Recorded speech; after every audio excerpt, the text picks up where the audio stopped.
Small SUVs are a popular group, and among luxury models, nearly every brand has thrown its hat in the ring. We took 7 contenders, all of them recently redesigned, updated, or introduced in the Alfa Romeo Stelvio, the Audi Q5, the Pmw X3, the Cadillac Xti5, the Infiniti QX50, the Lexus Nx 300, and Volvo Xc60. Cars.com editors joined a luxury SUV shopper to put these vehicles to the test on local roads in suburban Chicago. We also tested acceleration, braking, car seat accommodations, and much more to see which SUV came out on top. In distant last place is the Lexus Nx 300, an SUV with the group's oldest roots. Judges agreed interior quality was a strength, but the NX had a lot of inherent flaws. By our measurements, cargo space was the worst in the group, and the back seat was among the tightest when we tested 3 adults across. A responsive 6-speed automatic transmission helped everyday driving, but the NX turned in distant last place numbers in our drag strip testing for both acceleration and braking. In 6th is the redesigned Pmw X3, which boasts a comfortable, roomy cabin but uninspired driving manners and a lot of missing features in our test car. Now, our X3 was the most affordable in the group at some $47,000, but it seemed like you just missed more features than that savings even made up for. Its dashboard display measured a puny 6.5 inches and lacked Apple CarPlay or Android Auto. Most critically, the X3 lacked forward collision warning with automatic emergency braking, a must-have safety feature checked by all the other SUVs, most of which have it standard. BMW, gotta get with the program. Next is the all-new Alfa Romeo Stelvio, an Italian stallion that saddled us with plenty of controversy. On the drag strip, the Stelvio bested all comers by more than half a second in acceleration. Couple that with sports car poise when you throw it into corners, and the Stelvio was the unabashedly fun choice. But it kinda stank as a luxury SUV with a cramped back seat, horrendous visibility, cut-rate interior quality, minimal cabin storage, and a disastrous multimedia system. Finishing 4th is the Cadillac Xti5, a half-size larger entry in this class.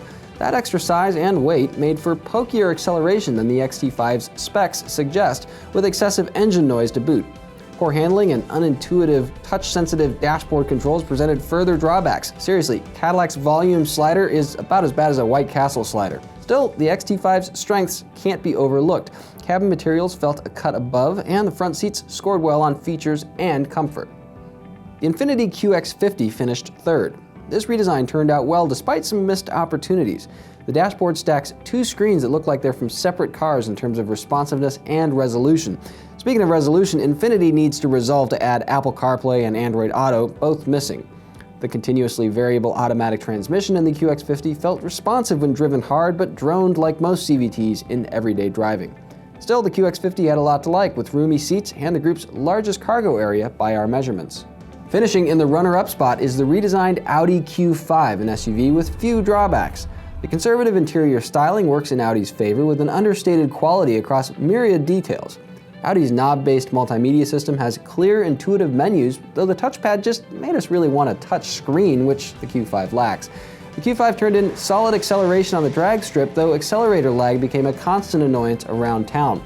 Still, if that gas pedal felt sloppy, the brakes were stoppy. Drag strip braking ranked as the group's best. And finally, in first place, we have the redesigned Volvo XC60. No pun intended, but the XC60 smoked the rest of the pack. No, okay, pun totally intended. But it was with good reason. Volvo's stylish redesign boasts a practical interior and lots of safety and multimedia technology. It was really a runaway winner here. We liked the cabin quality a lot, with stitched accents and wood trim across the entire dashboard that really felt especially luxurious, and nice little details like metallic accents on the air vents and even a little Swedish flag stitched into the passenger seat as a reminder of Volvo's heritage. All of that really conveyed a sense of serious attention to detail.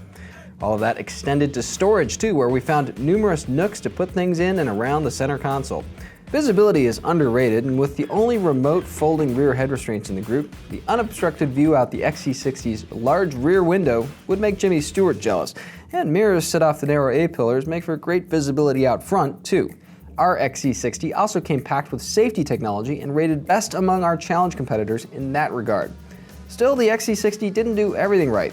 Judges rated the Volvo's powertrain below average and noted a sort of agricultural sound from the engine at full bore, with transmission response decidedly lacking. Body roll was also noticeable, and that sleek 9-inch multimedia screen suffered from slow boot up, so-so legibility, and too many functions buried into sub-menus instead of having their own separate controls. But those are really only minor quibbles, because in the scheme of things, Volvo notched a decisive victory over the XC60's rivals. It's the best choice here. So there you have it. Now for a full scoring breakdown on these SUVs and a lot more about our test, be sure to check out Cars.com.